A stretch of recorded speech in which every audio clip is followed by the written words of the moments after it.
नमस्कार दोस्तों, स्वागत है आपका हमारे चैनल कर्म धर्म की बातों में।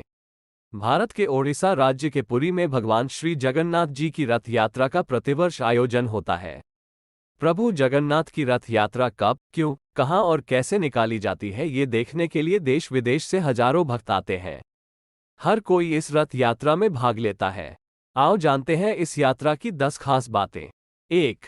जगन्नाथ की रथ यात्रा कब निकाली जाती है? हर साल आषाढ़ माह के शुक्ल पक्ष की द्वितीया तिथि में भगवान जगन्नाथ की रथ यात्रा निकाली जाती है। अंग्रेजी कैलेंडर के अनुसार 20 जून 2023 को ये रथ यात्रा निकलेगी। 2. क्यों निकाली जाती है जगन्नाथ यात्रा? इस रथ यात्रा का उद्देश्य यह है कि वे लोग जो समूचे वर्ष भर मंदिर में प्रवेश नहीं पा सकते हैं, उन्हें भगवान के दर्शन का सौभाग्य प्राप्त हो। राजा इंद्रद्युम्न और उनकी पत्नी गुंडिचा देवी के काल में प्रभु जगन्नाथ की मूर्ति बनाने के लिए समुद्र से विशाल लाल वृक्ष का तना निकाला गया। विशालकाय तने को निकालकर उसे रथ के द्वारा उस स्थान पर लाया गया जहां पर श्री नीलमाधव की मूर्ति बनाई गई थी। मूर्तिकार की शर्त थी कि जब तक मूर्ति पूर्ण नहीं होती तब तक इसे कोई देखेगा नहीं, अन्यथा मैं मूर्ति बनाना छोड़कर चला जाऊंगा। बनती हुए मूर्ति को रानी गुंडिचा द्वारा देखने के कारण मूर्ति अधूरी रह गई थी, जिसके चलते रानी गुंडिचा नगर के बाहर गुफा में तपस्या करने चली गई। तब से प्रभावित होकर प्रतिवर्ष भगवान जगन्नाथ रानी गुंडिचा के मंदिर में रथ पर सवार होकर जाते हैं और वहां पर 10 दिनों तक विश्राम करके लौट आते हैं। 3. कैसे होता है रथों का निर्माण? यात्रा के लिए 3 रथों के निर्माण के लिए काष्ठ का चयन बसंत पंचमी पर होता है और निर्माण कार्य वैशाख माह में अक्षय तृतीया पर प्रारंभ होता है, यानी 2 माह पूर्व। रथों का निर्माण नीम की पवित्र अखंडित लकड़ी से होता है, जिसे दारू कहते हैं। रथों के निर्माण में किसी भी प्रकार के कील, कांटों और धातु का उपयोग नहीं करते हैं। रथ यात्रा में 3 रथ होती हैं। बलराम जी के रथ को तालध्वज कहते हैं, जिसका रंग लाल और हरा होता है। देवी सुभद्रा के रथ को दर्पदलन या पद्म रथ कहा जाता है, जो काले या नीले और लाल रंग का होता है, जबकि भगवान जगन्नाथ के रथ को नंदीघोष या गरुड़ध्वज कहते हैं।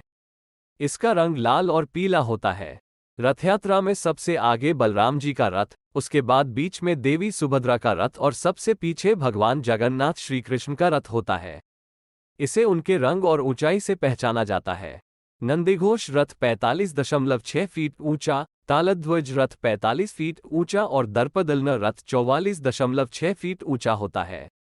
4. रथयात्रा के पूर्व प्रभु को क्यों आ जाता है बुखार? रथयात्रा के 15 दिन पूर्व भगवान जगन्नाथ को 108 कलशों से शाही स्नान कराया जाता है, जिसके चलते वे बीमार पड़ जाते हैं और तब उन्हें 15 दिनों के लिए एक अलग कक्ष में सुलाया जाता है, जिसे ओसर घर कहते हैं। इस 15 दिनों की अवधि में महाप्रभु को मंदिर के प्रमुख सेवकों और वैद्यों के अलावा कोई और नहीं देख सकता। इस दौरान मंदिर में महाप्रभु के प्रतिनिधि अलारनाथ जी की प्रतिमा स्थापित की जाती है तथा उनकी पूजा अर्चना की जाती है। प्रभु के बीमार पड़ने पीछे की अलग कहानी है, जो भक्त माधवदास से जुड़ी है। 5. यौवन नेत्रोत्सव क्या है? 15 दिन बाद भगवान स्वस्थ होकर कक्ष से बाहर निकलते हैं और भक्तों को दर्शन देते हैं, जिसे नव यौवन नेत्रोत्सव भी कहते हैं।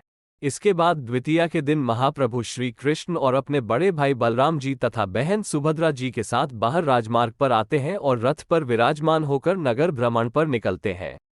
6. क्या होती है छरपहनरा रस्म?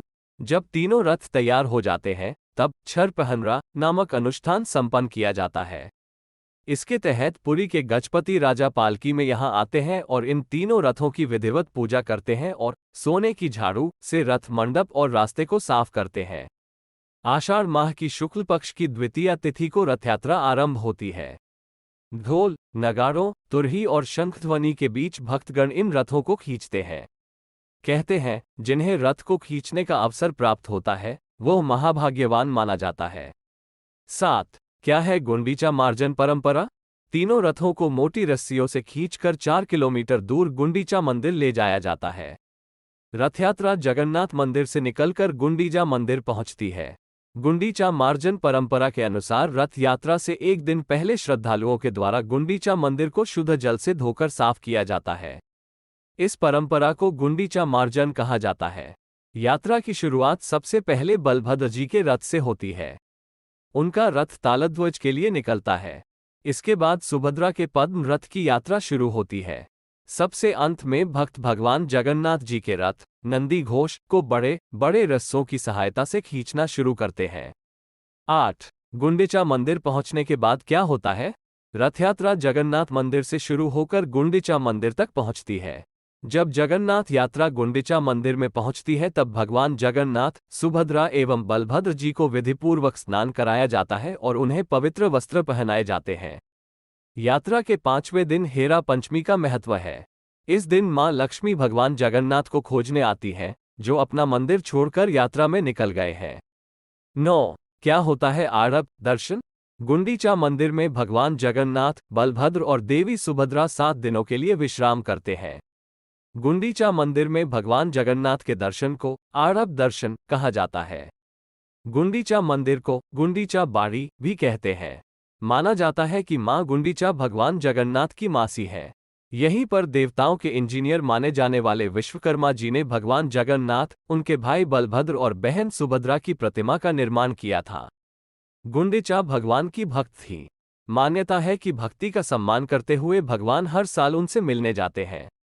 10. क्या होती है बहुड़ा यात्रा? आषाढ़ माह की दशमी को सभी रथ पुनः मुख्य मंदिर की ओर प्रस्थान करते हैं। रथों की वापसी की इस यात्रा की रस्म को बहुड़ा यात्रा कहते हैं। जगन्नाथपुरी में भक्त भगवान के रथ को खींचते हुए 2 किलोमीटर की दूरी पर स्थित गुंडीचा मंदिर तक ले जाते हैं और 9वें दिन वापस लाया जाता है।